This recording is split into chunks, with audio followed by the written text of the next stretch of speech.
হামে এ পর্যন্ত মৃত্যু হওয়া শিশুর প্রায় অর্ধেকেরই টিকা নেওয়ার বয়স হয়নি। মৃত শিশুদের মধ্যে 29 শিশু 9 মাস পূর্ণ হওয়ার আগেই মারা গেছে। এর মধ্যে 15 শিশুর বয়স ছিল 6 মাস বা তারও কম। দেশে নিয়মিত টিকাদান কর্মসূচিতে 9 মাস বয়সে হাম রুবেলা টিকার প্রথম ডোজ দেয়া হয়। ফলে এসব শিশু টিকা পাওয়ার আগেই সংক্রমিত হয়েছে ও মারা গেছে। স্বাস্থ্য অধিদপ্তরের 21 জেলার 60টি নিশ্চিত হামজনিত মৃত্যুর তথ্য বিশ্লেষণে এমন চিত্র উঠে এসেছে। এছাড়া হামে আক্রান্ত শিশুর অর্ধেকের মৃত্যু হয়েছে হাসপাতালে ভর্তির 2 দিনের মধ্যে। বাকি অধিকাংশ শিশুর মৃত্যু হয়েছে চিকিৎসাধীন 5 দিনের মধ্যে।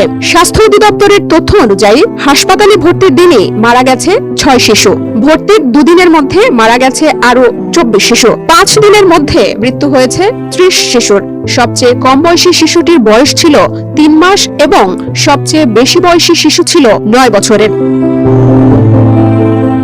নিউমোনিয়া ও দেরিতে হাসপাতালে আসাকেও দায়ী করছেন বিশেষজ্ঞরা। শিশুদের ফুসফুস ছোট হওয়ায় হামের পর নিউমোনিয়া দ্রুত জটিল আকার ধারণ করে। বিশেষজ্ঞদের মতে অনেক শিশুর আগেই জটিল রোগ ছিল, যেমন হৃদরোগ, ডায়াবেটিস, কিডনি জটিলতা এবং শ্বাসকষ্ট। আর হামে আক্রান্ত হওয়ার পর অধিকাংশ শিশুর নিউমোনিয়া হচ্ছে। হঠাৎ অক্সিজেনের মাত্রা কমে যাচ্ছে, অনেকের আইসিইউ প্রয়োজন হচ্ছে, কিন্তু সব ক্ষেত্রে সময় মতো চিকিৎসা দেয়া সম্ভব হচ্ছে না। তাই শিশু মৃত্যু বাড়ছে।